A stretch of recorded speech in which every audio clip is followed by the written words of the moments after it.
Bonjour mon cher public et bienvenue à mon émission météo. Comme on n'a pas de bilan climatique particulier à faire aujourd'hui, il est temps de revenir sur notre boucle du canal du Midi et son évolution au fil des saisons. Donc là, 9 juillet, en pleine splendeur estivale. Après, ça c'était le 11 septembre.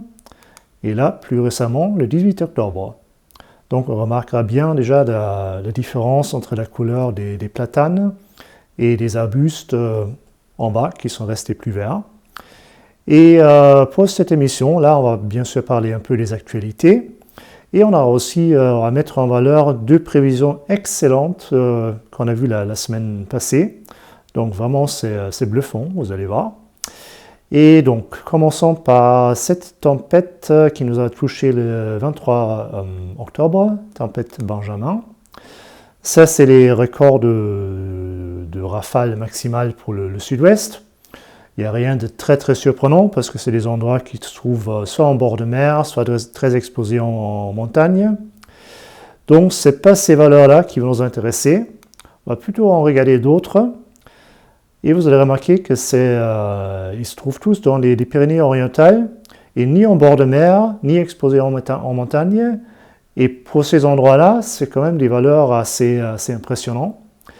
Et on va voir les raisons à cela. Donc, regardons la tempête Benjamin, là, qui a placé tout le sud-ouest là, dans un régime de nord-ouest. Et ça, c'est important à regarder là, parce que, en fait, il y a les Pyrénées qui vont dévier ce flux de nord-ouest. En fait, c'est ce qu'on appelle un effet de déferlement, un effet de glissière. Quand un flux heurte des billets à un obstacle, il va être dévié, accéléré et pour une vague encore amplifié. Alors, regardons ça de plus près. Ça, c'est donc le relief du sud-ouest de la France. Il y a le vent qui arrive par le nord-ouest et qui va se heurter aux Pyrénées.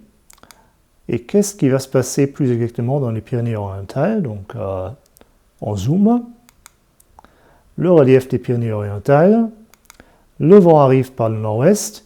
Il est dévié vers l'est et renforcé. Et là, vous allez voir qu'en plus, il y a des vallées qui sont en orientation est-ouest. Et ça fait en plus un effet de canalisation. Et c'est exactement à ces endroits-là que se trouvent les trois stations là qu'on a vues. Bon, Perpignan, c'est plutôt en plaine, mais ça profite quand même de cet effet-là, ou c'est exposé à cet effet-là, on va dire. Voilà. Alors, première prévision vraiment excellente de la semaine passée, c'était les précipitations pour toute la semaine, donc les prévisions étaient super contrastées. Il faut savoir que les précipitations, ce n'est pas le facteur le plus facile à prévoir. Dans les températures, en général, les modèles arrivent bien. L'ensoleillement, l'été, ça va, l'hiver, c'est plus difficile.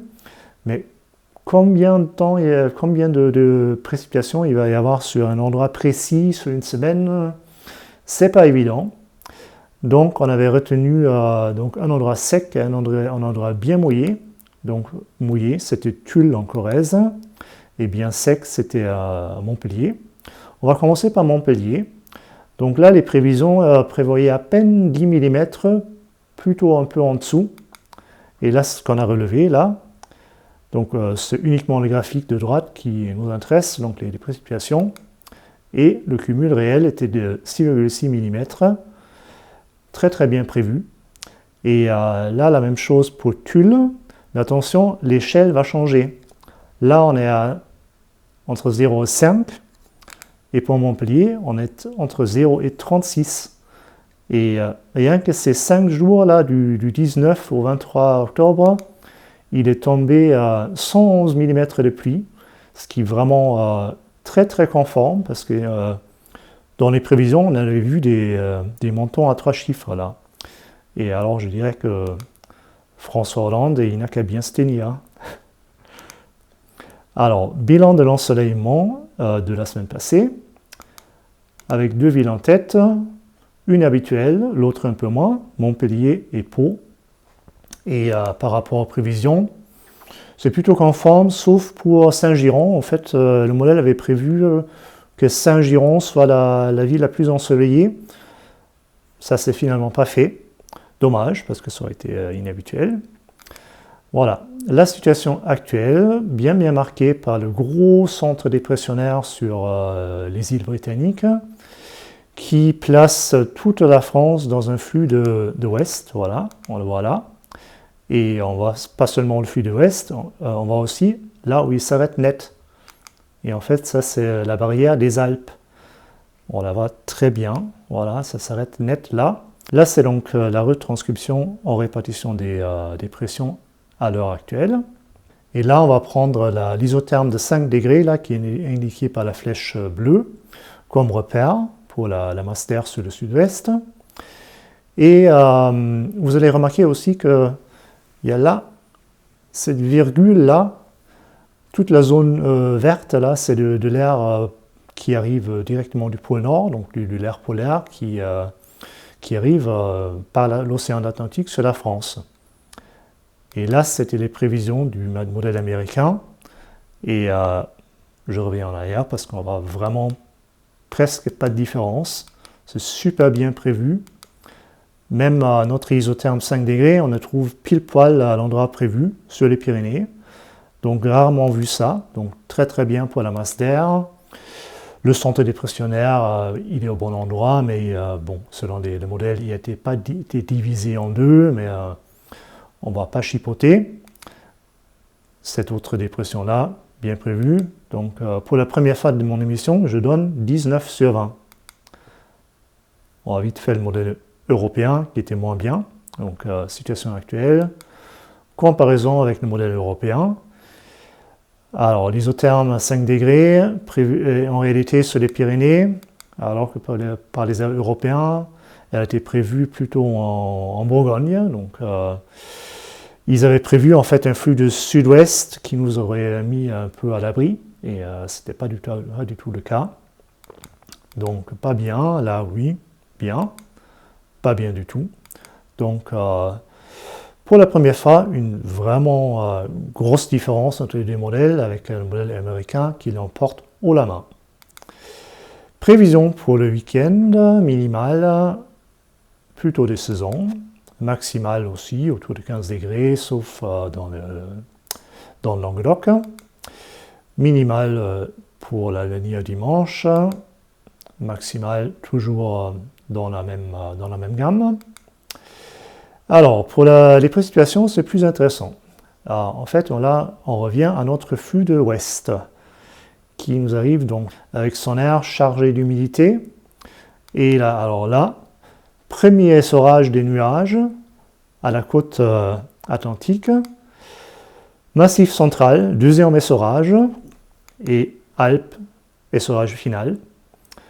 Et donc là, c'est pour vendredi.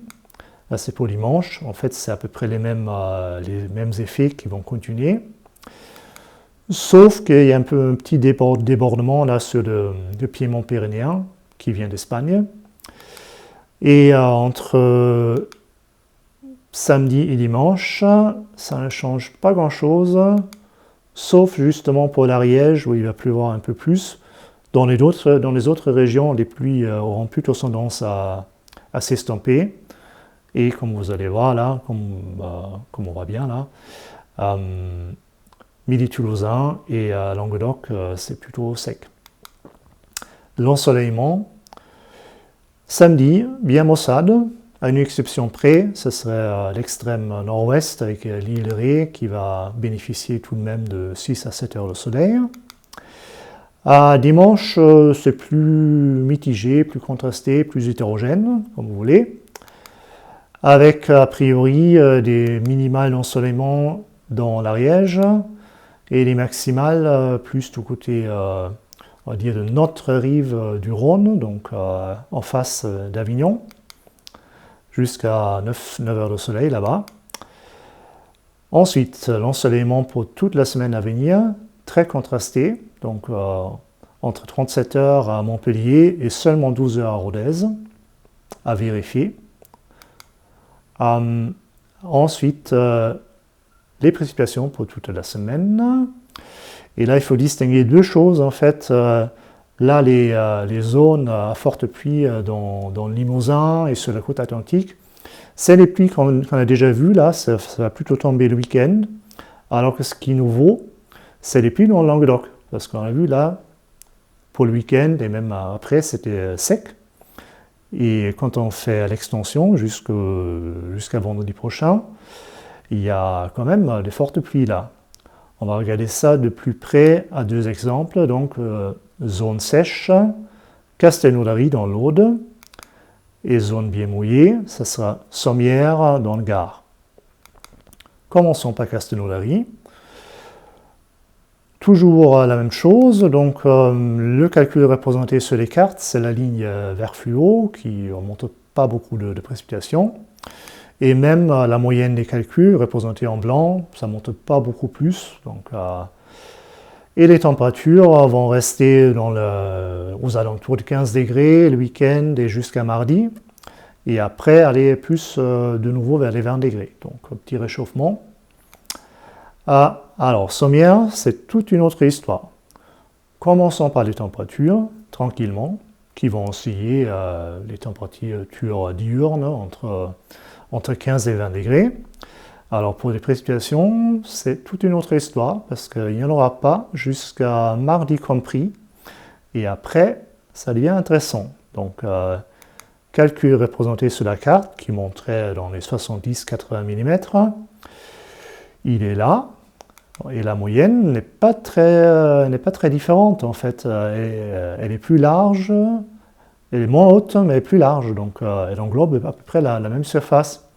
Et surtout, elle se compose de certains calculs qui vont vraiment aller vers des montants astronomiques. Donc, je dirais, ça sent bien à l'épisode Cévenol. On en avait parlé la semaine passée, qui n'a pas encore eu ni en septembre ni en octobre. Peut-être, même bon, 5-6 jours, c'est pas très sûr, mais l'octobre va peut-être faire encore le plein de précipitations là, dans le Languedoc. Voilà. On enregistre les deux modèles pour les prévisions J+7, modèle américain, qui nous placerait dans un flux de sud, avec l'isotherme 10 degrés qui fait un petit bonnet là, sur le sud-ouest. Le modèle européen, a priori, pas très différent, sauf que le flux est peut-être plutôt orienté sud-ouest que sud. Et évidemment, selon les deux modèles, là, le flux de sud, flux de sud-ouest, c'est en effet propice aux épisodes Cévenol. Donc, à suivre. Et l'isotherme, là, se trouve donc plutôt sur l'Auvergne, en fait. Donc, un peu différent, mais pas fondamentalement du modèle américain. Voilà, c'est tout pour cette émission. Merci de l'avoir suivi jusqu'à la fin. Et je vous dis à la semaine prochaine. Au revoir.